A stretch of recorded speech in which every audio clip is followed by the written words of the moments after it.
안녕하세요. 케인입니다. 샘플 수업 요약 드리겠습니다. 이런저런 얘기들을 나눠봤고요. 한 40분 이상, 40 한 5분, 40 한 5분에서 50분 정도 얘기를 좀 나눠본 것 같은데 부족했어요. 솔직히 아이한테 듣고 싶은 말들도 되게 많았고 아이랑 이런저런 얘기를 해보고 싶었는데 저도 시간이 부족한 걸 느끼고 마음이 좀 조급했던 부분이 있고 왜냐면은 이제 그런 거 두 개를 다 생각해야 되기 때문에 그런데 아이 다음 일정이 있는 건 아닐까 내지는 아이가 지금 지루해하는 건 아닐까 그럴 수도 있는데 내지는 이제 글쎄요. 많은 것들이 있죠. 그런 부분들이 있는데 일단 동사표를 생각을 해 보면 이거부터 확인을 좀 했어요. 일단 아이가 수업은 한글로 지금 말을 다 한글로 해야 되냐 이렇게 물어보길래 한글로 하고 있었는데 그래서 "그럼 영어로 합시다." 하고 영어로 그냥 계속 말을 하기 시작했거든요. 듣는 능력은 좋아요. 근데 자기가 하고 싶은 말을 바로바로 꺼내서 쓰는 전화를 주셨네요. 바로바로 꺼내서 쓰는 능력이 부족해요. 그런 부분들을 저희가 쪼끔 채워줄 부분이 굉장히 많아요. 어떠한 문형에는 이런 말을, 저런 문형에는 이런 말을 이런 식으로 해서 자기가 하고 싶었는데 잘 안 나오는 말들을 제가 하나하나 다 캐치를 해 가지고 그거를 만들어 준 다음에 그 만든 거를 숙제로 편성을 해 줘야 돼요. 그렇게 해야만 하는 겁니다. 그렇게 해서 아이의 입에서 뇌에서 시작돼서 입 밖으로 뱉어지는 이 출력 횟수가 계속 늘어나야 돼요. 영어는 단순해요 되게. 10번 말해 보면은 그러면은 내가 그걸 공부를 해본 적이 있다는 기억이 나는 거고 20번 말하면은 틀리게 쓰고 30번 말하면은 맞게는 쓰는데 버벅거리고 40번 쓰면은 정말 누가 툭 건들면 나가는 정도가 40 번을 써본 거거든요. 50 번을 써 보면은 자기가 썼던 문장에 대한 이해가 깊어져서 그거랑 비슷한 문형에 대한 전체적인 이해가 다 잡혀요. 그런 식으로 되는 건데 아이가 그런 문형의 말을 못한다는 것은 무엇 하나도 그만큼의 횟수를 아직까지 써 보지 못했다는 말이고 그런 이유 중에 하나는 뭐냐면은 자기 자신이 아는 것, 자기 자신이 하는 말이 정확히 그 말이 진짜 맞는 말인지를 검증할 방법이 없기 때문에 그래요. 근데 이 표에 대한 이해를 줬거든요, 아이한테. 그래서 어떤 문장이 어떻게 파생되고 이런 것들에 대한 이해를 줬는데 여기 보면은 아이가 이제 틀린 거를 제가 고쳐 나가면서 어떻게 이게 작동하는지에 대한 작동 원리를 알려준 게 있어요. 요것만 알고 요거를 많이 써 보면 되는 거예요. 이건 구구단과 같습니다. 44 하면은 16 나오는 게 어 저희가 머릿속에서 연산을 하는 게 아니라 그냥 그걸 외워서 뽑아내는 거거든요. 똑같아요.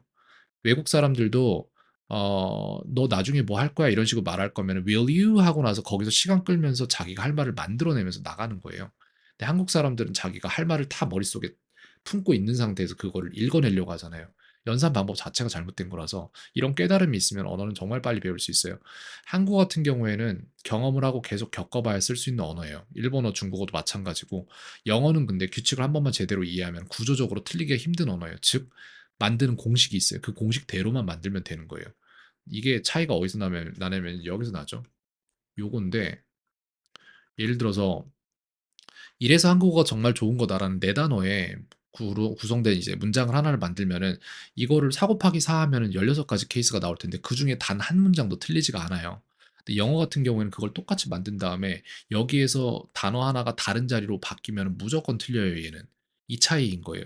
대신에 이렇게 말할 수 있을 정도의 경험을 얻은 사람한테는 정말 편한 언어인데 그걸 모르는 외국인이 이걸 배우면은 미치는 거죠. 모르네 모르되 모르지 모르더라 모르리라 모르는구나 모르잖아 모르려나 이걸 다 하면은 미치는 거예요. 이 이해가 있어야 돼요. 그래서 본인이 영어를 하는 게 어려운 게 아니라 영어를 하는 사람이 한국어를 배우는 게 어려운 거고 그리고 한국어가 가진 특성과 영어는 완벽히 다르기 때문에 그 시간 대비 성능비가 규칙 이해에서 온다는 거를 이해를 해야 돼요. 이걸 이해를 해야 돼요. 그리고 영어는 우리가 생각하는 언어의 개념이 아니라 산술적인 부분이 굉장히 가미된 언어라고 생각을 해서 딱딱 떨어진단 말이죠. 그래서 수학이랑 같다고 생각을 해야 된다고 요런 식으로 생각을 하면 돼요.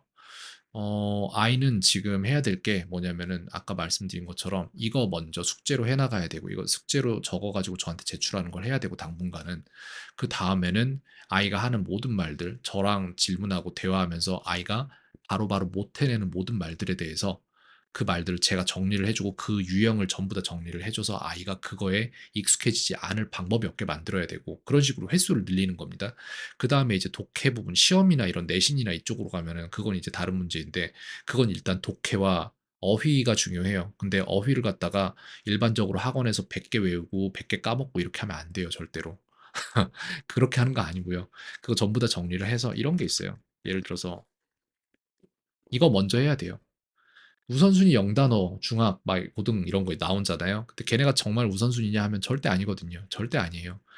걔네를 그렇게 우선순위를 잡아서 될 게 아니라 그건 한국 기준으로 우선순위이고 그거를 우선순위로 잡고 해도 될 만큼 제반 사항을 이제 탄탄히 가지고 있는 아이들이 그걸 하면 그건 우선순위가 맞는데 근데 그게 아닌 아이들이 하면 그건 지옥인 거죠. 그렇게 해서 이거 먼저 해야 돼요. 이게 지금 사이트에서 조사를 하는 건데 여기에 보면은 지금 5천 50개 정도 있을 거예요, 아마. 그래서 이게 뭐냐면은 미국 내에서 실제로 쓰이는 단어들을 전부 다 빅데이터를 쪼개서 랭킹을 매긴 거예요. 가장 많이 나온 거는 더이고 5천만 번 사용되고 막 이런 식으로 다 나오잖아요. 이거부터 시작해서 여기에서 뭐가 없는지를 본인이 파악해 나가고 그다음에 없는 모든 것들을 다 프로그램에다 갈아 줘야 돼요, 전부 다. 그렇게 해서 공부를 해야지 이렇게 공부 안 하면 안 됩니다. 저 같은 경우에도 여기 일본어 같은 경우에 이런 식으로 보면은 여기 다 나와 있잖아요. 이런 거 다 나오잖아요. 전 이런 문장 같은 경우를 전부 다 지금 여기 스탯으로 보시면 알겠지만 전체 9,977개 중에 2,612 개를 물어보면 바로 튀어나올 정도의 수준으로 갖고 있는 거거든요. 지금 안 한 지 오래돼서 글쎄요. 안 되는 거 많을 수도 있겠지만 그래도 저는 이거 복구하는데 3 일도 안 걸려요. 이 원래 가지고 있던 지식들을. 왜냐면은 장기 기억으로 이미 넘어간 건 복구하기가 쉬워요. 문제는 사람들이 한국에서 공부를 못하는 전 세계적으로 공부를 못하는 이유는 뭐냐면은 뇌에 대한 이해가 없기 때문이에요. 그냥 보면 안다라고 착각을 해요. 모르는데 안다라고 착각을 하고 설명할 줄 모르는데 그걸 안다라고 착각하고 안다라고 거짓말하고 그렇기 때문에 그렇습니다. 그래서 어휘 쪽도 중요하고 그런 거를 가지고 문장을 만들어서 해석하는 능력, 영작 능력, 그다음에 회화 능력 이런 것들 다 한꺼번에 같이 다 키워야 돼요. 하나하나 뺄 부분이 없어요. 어느 하나 거를 게 없습니다. 그런 식으로 해서 오늘 수업 요약을 이렇게 드리도록 하겠습니다. 캔이었습니다. 오늘 하루도 평온하세요.